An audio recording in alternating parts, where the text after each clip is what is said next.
పేదలకు పంచేందుకు భూమి లేదు, అమ్ముకుంటందుకు మాత్రం ఉంది కదా సార్. పేదలకు వచ్చేందుకు భూమి లేదు, కానీ రాయదుర్గంలో అమ్ముతందుకు భూమి ఉంది, పటాన్చెరులో అమ్ముతందుకు భూమి ఉంది, ఫైనాన్షియల్ డిస్ట్రిక్ట్లో అమ్ముతందుకు భూమి ఉన్నది. ఏడైతే మస్తు భూములు ఉన్నాయి, అవి మాత్రం పేదలకు వచ్చేందుకు భూమి లేదు. ఏం మాట్లాడతారండి అబద్ధాలు, పచ్చి అబద్ధాలు, నో తెలిస్తే అబద్ధాలు. మరి ఎటుకెళ్ళి భూమే లేదా, ఎటుకెళ్ళి అమ్ముతున్నారు మీరు?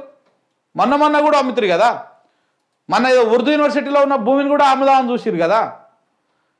ఇప్పటికే చాలా హెచ్సియు భూములలో అమ్ముదామని చూసిరు, ఇది అమ్ముదామని చూసిరు.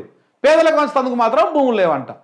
మనం మింగుతందుకు బ్యాంకులకు కుదబెట్టి ఆ బోకర్లకు కమిషన్ ఇస్తందుకు మధ్యలో బ్యాంకుకు దానికి మాట్లాడినందుకు వీళ్ళకి మాత్రం అద్భుతంగా ఉన్నది. పచ్చి అబద్ధాలు, నో తెలిస్తే అబద్ధాలు. గత ప్రభుత్వాలే పనిచేసినాయంట. మన గత ప్రభుత్వం ఎవరికి భూమి ఇవ్వలేదని చెప్పేసి మీరే చెప్తారు, వాళ్ళే వంచిరని చెప్తారు. మళ్ళా మేము ఇచ్చేందుకు ఏమీ లేదు, ఉన్నకాడికి మీరే మింగుతుంది. ఏడికెళ్ళి ఉంటుంది? మంచి విద్య అందించడం తప్ప మహబూబ్ నగర్ జిల్లాలో రేవంత్ రెడ్డి పర్యటన అంటే మంచి విద్యను అందించడం తప్ప మేము ఇస్తానికి ఏం లేదు, ఇక భూమి లేదు, ఏం లేదు అని చెప్తున్నాడు. మంచి విద్య అంటే ఏంటిది? పురుగులన్నం పెట్టుడా? మంచి విద్య అంటే ఏంటిది? గురుకులాలలో కనీసం పర్యవేక్షణ లేకుండా నీళ్ల చారు పోసి పురుగుల పప్పు బువ్వ పెట్టి ఆ పిల్లలు గురుకులాలకు పోతే బతికొస్తారా శివమై వస్తారా అర్థం కానటువంటి పరిస్థితులు కల్పించడం మంచి విద్య అందించడమా? ఏం మెరుగు చేసిరు చెప్పండి? ప్రైవేటు కాలేజీలని కార్పొరేట్ విద్యా సంస్థలని కట్టడి చేసిర్రా? దాంట్లో ఫీజును ఏమైనా కట్టడి చేసిర్రా? ఆ ఫీజు నియంత్రణ మండలి ఏర్పాటు చేస్తామని అప్పట్లో ఎప్పుడో చెప్పిర్రు రాగానే మీరు. అదేమైనా ఏర్పాటు చేసి ఫీజులు ఏమన్నా కంట్రోల్ చేసిర్రా? లేదా ప్రభుత్వ స్కూళ్ళని ఏమైనా మెరుగుపరిచిర్రా? గురుకులాలను ఏమైనా మెరుగుపరిచిర్రా? ఏమి చేయకుండా మీరు మంచి విద్యను ఎట్లా అందిస్తున్నారు? మీ మాటలే ఉట్టివే, ఉట్టి మాటలు తప్ప చేతలు ఏమీ లేవు. ఈ మాటలు చెప్పే కాలం ఎలా తీసుకుంటూ పోతా ఉన్నారు తప్ప అంతకు మించి ఇంకొకటి ఏం లేదు. జడ్చర్లలో ఇంటిగ్రేటెడ్ రెసిడెన్షియల్ స్కూల్ ప్రారంభించారంట.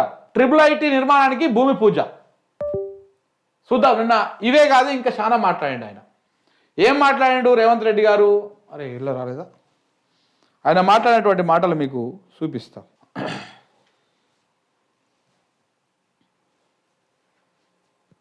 ఇవాళ పొంకనాలు కొడుతున్న మంత్రులు ఆనాడు మంత్రులుగా పనిచేశారు.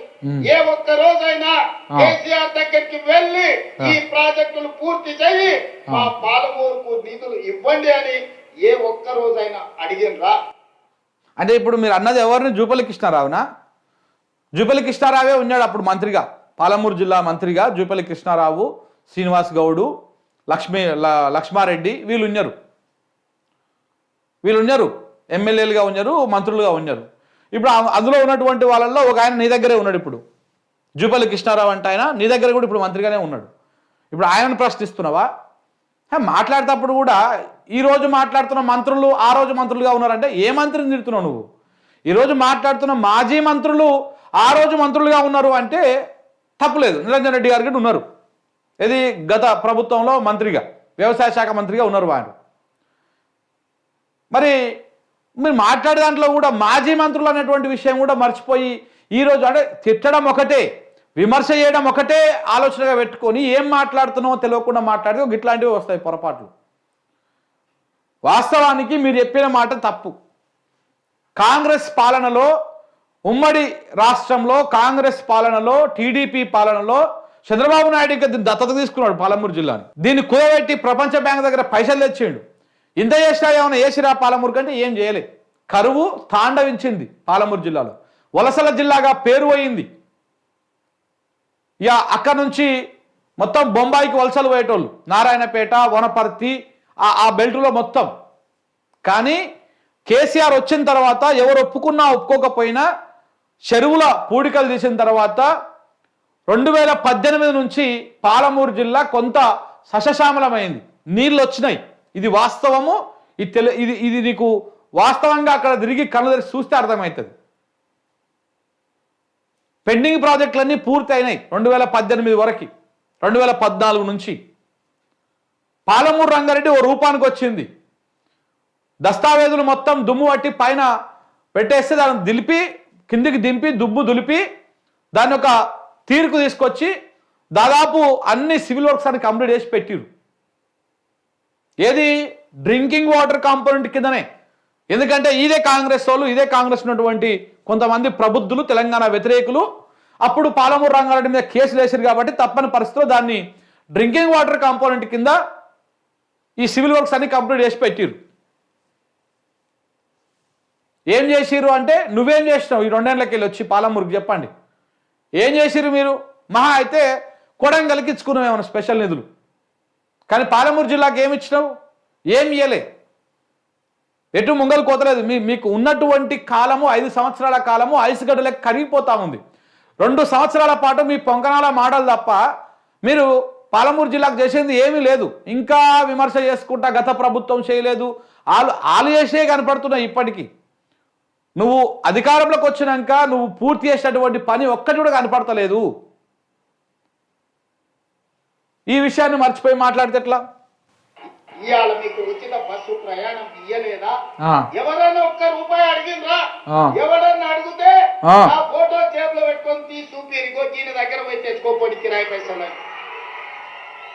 ఎవరైనా ఆడబిడ్డల్ని బస్సు కిరాయి పైసలు అడిగితే వాళ్ళు ఉద్యోగం ఆన్నే ఊడగొడతారు. ఎందుకయ్యా? శని జేబులో పెట్టుకొని తిరిగినట్టే, నీ ఫోటో జేబులో పెట్టుకొని తిరిగితే శనిదేవుని జేబులో పెట్టుకొని తిరిగినట్టే. ఎందుకంటే ఇక బూతులు, అవి నీ ఫోటో చూడగానే బూతులు గుర్తుకొస్తాయి. నీ ఫోటో చూడగానే రకరకాల బూతులు, తొండలు, లాగులు, పేగులు ఇవన్నీ గుర్తుకొస్తాయి. ఇక అవన్నీ పెట్టుకోవాలి పిల్లలకు, అవన్నీ మళ్ళా లేనిపోని పరిశాను. ఈయన ఫోటో చూపించాలంట ఏ బస్సులైనా అడిగితే. నువ్వు ఇక చేసినావు ఘనకార్యం, అడిగిన ఆరాళ్ళు. ఫ్రీ బస్ అవసరం లేదనే చెప్తున్నారు మహిళలు కూడా. ఓన్లీ కొంతమందికి వికలాంగులకు, చదువుకునే పిల్లలకు, వీళ్ళకి ఇవ్వండి. నువ్వు ఆ ఫ్రీ బస్సులు పెడతీవి, మగోళ్ళకేమో టికెట్ 2 పెంచుతీవి. ఇక నువ్వేం చక్కదానం? ఇంట్లో ఉన్న ఆడవాళ్ళు నెలలో ఓ 2-3 సార్లు బయటకు పోయి వస్తే మహా ఎక్కువ. అదే మగ ఆయన రోజు డ్యూటీకి పోయి రావాలి. ఆయన టికెట్ మాత్రము ₹10 ఉన్నది, ₹20 అయినది, ₹20 ఉన్నది, ₹40 అయింది. ఎప్పుడో నెలకోసారి, 2 నెలలకోసారో లేకపోతే వారం 10 రోజులకోసారి పోయే మన మహిళలకు మాత్రం ఫ్రీ అని పెట్టిండు.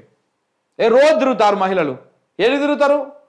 ఎంతమంది పోతారు? సరే, కొంతమందికి ఉపయోగపడుతుంది, ఇంకా చిన్న చిన్న ఉద్యోగాలు చేసుకుంటే వాళ్ళకో వీళ్ళకో. అదొక క్రైటీరియా పెట్టి దాని ప్రకారం అని ఇస్తే బాగుంటుంది. అందరికి ఫ్రీ పెడితేవి, మగవాళ్ళ టికెట్లు రేట్లు పెంచుతీవి. ఇక నువ్వు ఎట్ట ఫ్రీ పెట్టినట్టు? ఇప్పుడు ఆడామ సంపాదన వేరు, మగాయన సంపాదన వేరా? ఇట్లా రెండొకటే అవుతాయి. ఆమె 10,000 15,000 ఆమె తేవడము, ఆయన 20,000 30,000 ఆయన తేవడం. ఆ ఇద్దరు కలుపుకుంటేనే ఆ ఇల్లు సంసారం గడుస్తుంది ఇవాళ రేపు చిన్న చిన్న కుటుంబాలల్లో. భార్యాభర్త ఇద్దరు పని చేసుకుంటేనే కుటుంబాలు ముంగలు పోతున్నాయి. మీరు ఆమెకేమో ఫ్రీ వేస్తే ఆయనకేమో 2 రేట్లు వేస్తుంది. ఇంకా ఇద్దరికి ఇచ్చాడు ఆయన టికెట్, ఇద్దరికి చేసినట్టేనా? దాంట్లో ఏమున్నది? ఇంకా మళ్ళీ నా ఫోటో చూపించాలంట. ఇంకా సీట్ దొరకకపోతే చూపించాలి, నా ఫోటో చెప్పురు. మరి నువ్వు ఫ్రీ పెట్టావు సరే, సీట్ దొరుకుతుందా? అన్నీ ఫ్రీ పెట్టినప్పుడు దానికి తగ్గట్టుగా బస్సుల సంఖ్య పెంచినవా? ఏమన్నా సౌకర్యాలు పెంచినవా? మళ్ళీ గవే డొక్కు బస్సులు, గవే కథ, గదే ఏలాడబడుకుంటూ పోవాలి.